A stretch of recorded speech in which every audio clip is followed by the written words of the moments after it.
Ego આ શબ્દ મેં કદાચ 20 વર્ષ પછી સાંભળ્યો.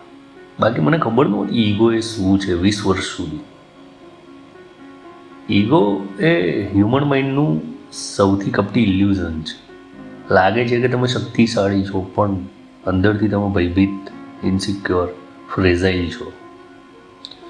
જે લોકો લાઉડર થાય, આર્ગ્યુ કરે, પ્રૂવ કરે, એ કોન્ફિડન્ટ નથી, એ ખાલી ખમ છે. ને એ જ ઈગો છે. ઈગો દરેક વખતે એ જ વાત છુપાવે છે, કૃપા કરીને મારી નબળાઈ કોઈ જોઈ ના લે.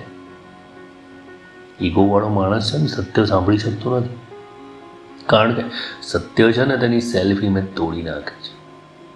અને સાચું નથી બનવું, અને સાચું દેખાવું છે. ઈગોવાળા લોકોની પેટર્ન સિમ્પલ હોય છે.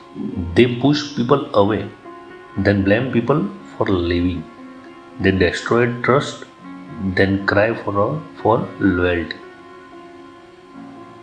ઈગો સંબંધોને તોડી નાખે છે, અને પછી લોનલીનેસ છે ને, એકાંતપણું છે ને, એ પનિશમેન્ટ બની જાય છે. ઈગો કહે છે કે મને બધું ખબર છે. જ્યારે માણસ કહે ને કે હું બધું જાણું છું, એ જ માણસ સૌથી ઓછી સમજ રાખે છે. ઈગો છે ને ગ્રોથ નહીં થવા દે, કારણ કે ગ્રોથ માટે હ્યુમિલિટી જોઈએ. ઈગોવાળા લોકો સત્ય એટલા માટે ટાળે છે કેમ કે સત્ય એ મિરર છે, અને દરેક મિરર બતાવે છે કે તમે જેટલા મોટા લાગો છો ને એટલા નથી. તેથી ઈગો ટ્રુથથી ભાગે છે, લોકોથી ભાગે છે, અને પોતાની જાતથી પણ ભાગે છે. ઈગો એ કોઈ શિલ્ડ નથી, એ કફન છે.